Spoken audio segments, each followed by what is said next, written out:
So hello everyone, this is Shubham Gaur and आप देख रहे हैं मिस्टर अपरिमित। तो आज के इस वीडियो में आपका स्वागत है। जेई मेंस 2025 इंडेफिनिट इंटीग्रेशन का क्वेश्चन। अगेन सिंपल क्वेश्चन है, बट हम इसके अंदर भी कुछ आपको सोचने का तरीका दिखाने वाले हैं। ठीक है, तो आप उस तरह से ट्राई करके देखना, कुछ ना कुछ टाइम आपका जरूर सेव होगा। तो स्टार्ट करते हैं। ठीक है, क्वेश्चन में हमें दे रखा है, ये ऊपर एक क्वाड्रेटिक है, नीचे भी क्वाड्रेटिक है, बट यहाँ पे रूट लगा हुआ है। ठीक है, तो जनरल हमारी जो अप्रोच है ये एक टाइप है, और हम इसको अप्रोच करते हैं, ये हमें पता होता है इस तरह का टाइप कि हम इसको कैसे सॉल्व करते हैं। तो इसमें जो तरीका हमारे पास है वो कुछ इस प्रकार है। 2x² प्लस 5x प्लस 9 को कुछ हम इस तरह से लिखने वाले हैं। कैसे लिखेंगे मैं आपको बता देता हूँ।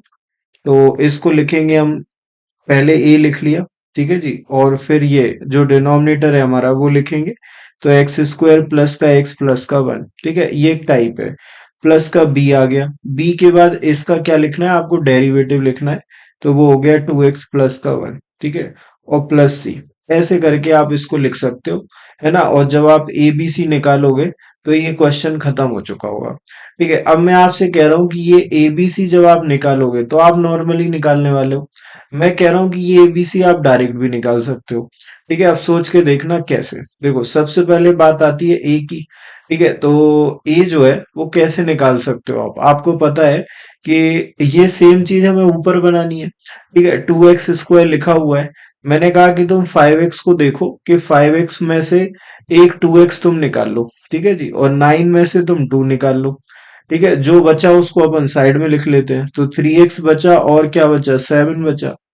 ठीक है, तो 2x² plus 2x plus 2 upon में ये चीज लिखी हुई है, आपको दिख रही है।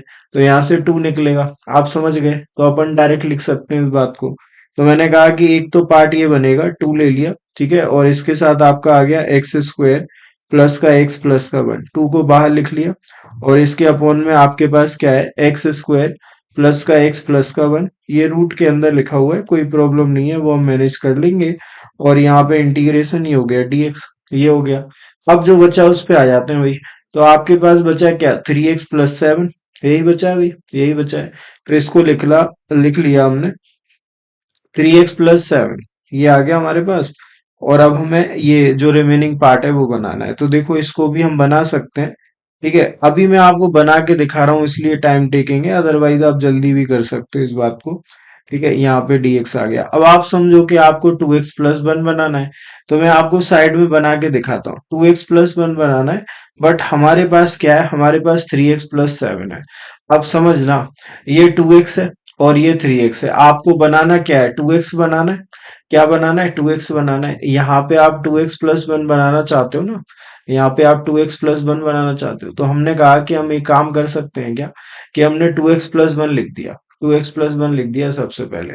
अब देखो, हमारे पास 3x था। ठीक है, तो हमें चाहिए क्या, हमें एक्चुअल वाला तो ये है ना, और हमें बनाना ये इन बिटवीन। ठीक है ना, तो हमने कहा एक काम करते हैं, यहाँ पे हमें 3 चाहिए होगा, तो ये 2 हटेगा तभी 3 आएगा। तो 2 को लगा लो आप अपॉन में, और इन 2 में लगा लो आप 3। आप समझे, जब ये अंदर जाएगा तो 2 से 2 कट जाएगा, 3x बन जाएगा। सही है, 3x आ गया। अब जब ये 3/2 इस 1 से मल्टीप्लाई होगा तो 3/2 आ चुका होगा। बट हमारे को क्या चाहिए, हमारे को चाहिए 7। ठीक है, तो अब इसको कैसे मैनेज करें भाई। 3/2 हमारे पास एक्स्ट्रा आ गया, तो हम एक काम करते हैं, हमें 7 चाहिए तो आप 7 लिख लो, और 3/2 एक्स्ट्रा आया तो उसे माइनस कर दो। तो ऐसे करके आपने एक स्टेप के अंदर ये कर दिया। अब आपको ये इक्वेशन सॉल्व करने की जरूरत नहीं है, आप डायरेक्ट लिख सकते हो। ठीक है, ये वाली बात मैं आपको बताना चाह रहा हूँ। तो इस 3x प्लस 7 को हम ऐसे लिख सकते हैं। तो ये दो पार्ट में हमारा ब्रेक हो गया, तो इसको मैं यहाँ पे लेके लिख रहा हूँ। तो इसके अपॉन में आपका कितना आ गया, इसके अपॉन में आ गया under root of x² plus का x प्लस 1, एक तो ये आएगा। और इसके अपॉन में भी आ जाएगा under root of x² plus का x प्लस का 1। ठीक है, ये हो गया। अब आपको इसको इंटीग्रेट करना है। तो आप समझो, ये वाला इंटीग्रेशन ये रूट में है, ये रूट के बाहर है। तो जब इससे इसमें डिवाइड लगेगा तो रूट में बचेगा, ये तो रूट में लिख लेते हैं। 2 आ गया, x² प्लस का x प्लस 1 आ गया भाई। यहाँ पे अंडर रूट लगा हुआ है, बहुत बढ़िया, अंडर रूट लगा है, अंडर रूट लगा दिया। अब ये वाला पार्ट लिख लेते हैं। तो ये आ गया हमारे पास 3/2, और न्यूमरेटर में हमारे पास है 2x प्लस का 1। ठीक है जी। और इसके अपॉन में क्या है, एक्स स्क्वायर प्लस का एक्स प्लस का वन, ये आ गया। अंडर रूट लगा हुआ है, यहाँ पे dx लिख दिया आपने, तो ये हो गया।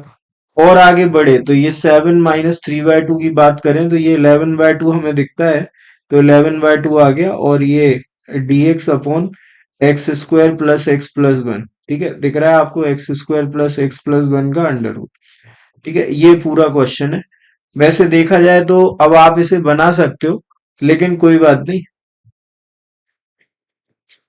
हाँ, मैं ये कह रहा हूं, तो इसको आप बना तो सकते हो, लेकिन कोई बात नहीं, मैं कर देता हूँ। क्योंकि अब ये पूरा आप कर सकते हो, क्योंकि अब आपको फॉर्मूलेस लगाने हैं, जो सोचने की बात थी वो ऊपर थी, यहाँ पे हमने कर दी है उस बात को कंप्लीट। ठीक है, तो अब आप देखो, यहाँ पे आपको परफेक्ट स्क्वायर बनाना पड़ेगा। कैसे बनता है परफेक्ट स्क्वायर, आपको पता है ये ए स्क्वायर की तरह ट्रीट होता है, तो यहाँ से ए निकाल लो। और आपको ये भी पता है कि जो एक्स का कोफिशिएंट है ना, एक्स के कोफिशिएंट में अगर आप 2 का डिवाइड लगाओगे तो वो बी बन जाता है, तो एक्स का कोफिशिएंट 1 है, 2 का डिवाइड लगाओगे 1/2 आया। ठीक है, बीच में प्लस था, इतने पार्ट को आपने होल स्क्वायर लगा के लिख दिया। अब आपको ये सोचना होता है क्या आपने एक्स्ट्रा ऐड किया, तो आपने 1/4 ऐड कर दिया इतने पार्ट में एक्स्ट्रा, तो वही माइनस कर दो, तो -1/4 प्लस का 1।